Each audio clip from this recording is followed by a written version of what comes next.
बहुत बड़ी खबर सामने आ रही है। एक दो नहीं, पूरे 1 करोड़ से ज़्यादा इंडियन का जॉब का खतरा है, क्योंकि एक ऐसा कानून आया है कि आप भी सुनोगे तो हैरान रहोगे, क्योंकि न्यूज़ ही कुछ ऐसा है। 2 इम्पोर्टेंट अपडेट है, दोनों अपडेट के ऊपर आपसे बात करने वाला हूँ। 2-3 मिनट का वीडियो है, लास्ट तक ज़रूर देखना ताकि आपको पूरी जानकारी मिले। तो दुनिया के किसी भी कंट्री से ये वीडियो देख रहे हो तो प्लीज़ इस वीडियो को ज़रूर शेयर कर दें, ताकि हर एक जितने भी एनआरआई हैं, इंडियन अदर कंट्री में जॉब करते हैं, खाड़ी देश हो, यूरोपियन कंट्री हो, कहीं पर भी काम कर रहे हो, तो उनको ये न्यूज़ ज़रूर जानना चाहिए। क्योंकि एक ऐसा कानून आया है कि आखिरकार ये जो कानून लाने का मतलब क्या हो गया कि इन पर सबसे ज़्यादा जो इम्पैक्ट पड़ने वाला है वो इंडियन पे इम्पैक्ट पड़ने वाला है।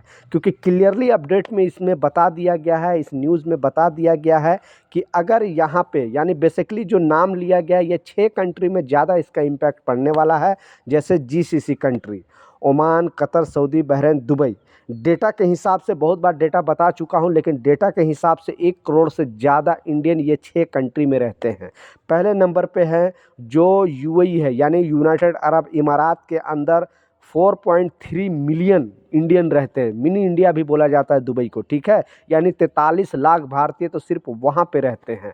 2.6 मिलियन तो सऊदी अरबिया के अंदर रहते हैं, यानी 26 लाख भारतीय तो सऊदी के अंदर रहते हैं। उसी तरह कुवैत के अंदर लगभग 10 लाख भारतीय रहते हैं। कतर के अंदर 7.5 से 8 लाख रहते हैं। उसी तरह ओमान में भी 7-8 लाख रहते हैं, प्लस बहरीन के अंदर रहते हैं, और भी छुटपुट जैसे जॉर्डन वगैरह और भी जितने भी जीसीसी कंट्री आजू बाजू में, वो छोड़ के, ठीक है। ये मोटा मोटा मैं आपको जो डेटा विदेश मंत्रालय ने दिया है उस बेस पर आपको मैं ये डेटा बताया हूँ। क्योंकि ये जो कानून आया है इससे ज़्यादा जो इम्पैक्ट पड़ने वाला है भारतीयों पे पड़ने वाला है, क्योंकि सबसे ज़्यादा जो तादाद है जीसीसी कंट्री में वो भारतीयों पर का है। वहाँ पे जो काम करते हैं श्रमिक, बड़े बड़े जितने भी बिल्डिंग वगैरह है, कंस्ट्रक्शन फील्ड में आप देखते होंगे कि ज़्यादातर इंडियन वहाँ पे काम करते हैं, क्योंकि उनको हर मौसम में रहने की आदत हो गया है। और ठंडी से ठंडी मौसम में भी काम कर सकते हैं, गर्मी में भी काम कर सकते हैं, बरसात में भी काम कर सकते हैं।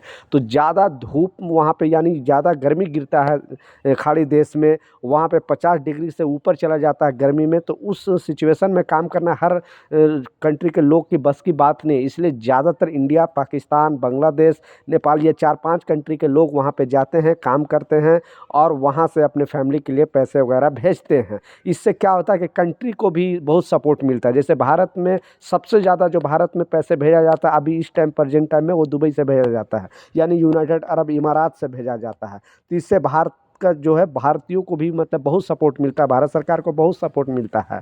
तो इस जो कानून आया है, ये जो खबर आया है कि अब क्या हो रहा है, मान लिया आप किसी कंपनी में, क्योंकि जितने इंडियन वहाँ पे काम करते हैं तो छोटे मोटे बहुत सारे कंपनी के ऑनर भी वहाँ पे इंडियन हैं। तो वो चाहते हैं कि हमारे कंट्री, अगर इंडिया का कोई कंपनी है वहाँ पे यूएई के अंदर, बेसिकली अगर आपको बात करूँ तो, या फिर सऊदी के अंदर, तो वो जो ऑनर है या जो मालिक है वो चाहता है कि हमारे कंट्री के लोग ही हम उनको ज़्यादा जॉब दें। तो होता क्या था कि पहले जितने मर्जी है उतने अपने कंट्री से बुला के अपने यहाँ जॉब, यानी जितने उनको क्षमता था कंपनी में रखने का, वो अपने कंट्री को, वहाँ पे कोई लिमिटेशन नहीं है कि हाँ आपको इतना इस कंट्री को रखना है, इतना वो कंट्री का रखना है। तो इस वजह से बहुत सारे इंडियन जो है उनको वहाँ अपने इंडियन को ही बुलाकर काम पे रखते थे। लेकिन अब गवर्नमेंट ने बेसिकली यूएई के अंदर एक बहुत बड़ा डिसीजन लिया गया है, और इस डिसीजन में बताया गया है कि कोई भी कंट्री का, सिर्फ ये इंडियन का नहीं है, जैसे पाकिस्तानी का कोई अगर कंपनी होगा, या फिर श्रीलंका का कोई कंपनी होगा, अफगानिस्तान का कोई भी कंट्री का अगर कंपनी होगा, तो सिर्फ वो अपने वर्कर को वहाँ पे नहीं रख सकता, यानी उस देश का वर्कर को नहीं रख सकता। सारे नेशनलिटी मिला के, बेसिकली इमराती भी उसमें शामिल है, ऐसा नहीं, क्योंकि पहले इमराती को जॉब देना कंपलसरी नहीं था, लेकिन अब वहाँ पे इमराती को भी, जो यूनाइटेड अरब इमारात के लोकल लोग हैं, उनको भी 2% जॉब देना पड़ेगा। तो इसमें बताया गया है कि सारे नेशनलिटी को मिला के अब रखना पड़ेगा। मान ली किसी कंपनी में अगर 100 वर्कर है और उसमें 95 अगर इंडियन ही है, 5 एक कंट्री का है, तो अब ऐसा नहीं होगा। तो दूसरे यानी इंडियन को वहाँ से हटा के 10-20 इंडियन को हटा के कुछ नेपाल के लोगों को रखना पड़ेगा, कुछ पाकिस्तान के लोग को रखना पड़ेगा, कुछ बांग्लादेश के, इस तरह से 5-6 कंट्री के मतलब मिक्स करके रखना पड़ेगा। तो वहाँ की जो गवर्नमेंट ने एक बहुत बड़ा डिसीजन लिया है, और ये अभी यूएई में स्टार्ट हो चुका है। तो ऐसे बहुत सारे इंडियन का जॉब जॉब का खतरा होना है, क्योंकि जब तक नहीं वो जगह खाली होगा तब तक दूसरे को वो चांस मिलेगा नहीं और दूसरे को रखना ज़रूरी हो जाएगा। तो ये अभी स्टार्ट हो रहा है यूनाइटेड अरब इमारात से, उसके बाद ये सऊदी में भी आएगा, क्योंकि एक खाड़ी देश अगर कोई इस तरह का कानून बनाता है तो लगभग जितने खाड़ी देश है जीसीसी कंट्री सारे इसे फॉलो करते हैं। तो आने वाला दौर में ये सऊदी में भी इस तरह का लॉ आ जाएगा, फिर आपको ओमान में भी आ जाएगा, कतर में, बहरीन में, ये 6-7 कंट्री में जल्दी से जल्दी लॉ आ जाएगा और इस वजह से बहुत सारे भारतीयों को जॉब का खतरा है और फिर वापस अपने कंट्री वापस आना पड़ सकता है।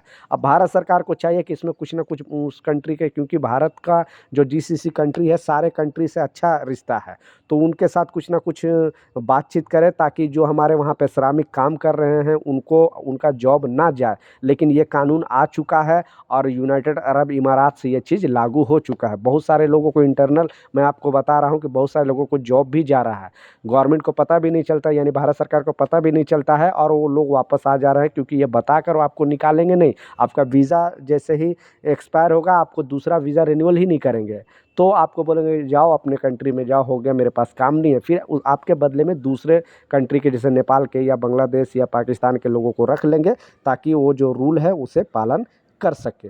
ये कानून कैसा लगा और भारत सरकार के पास ये वीडियो जरूर शेयर करें ताकि भारत सरकार इस पर कुछ एक्शन ले, वहाँ की गवर्नमेंट के साथ बातचीत करे ताकि हमारे जो भी श्रमिक है उनका जो रोजी रोटी वो ना जाए और उनका जॉब का खतरा ना मंडराए।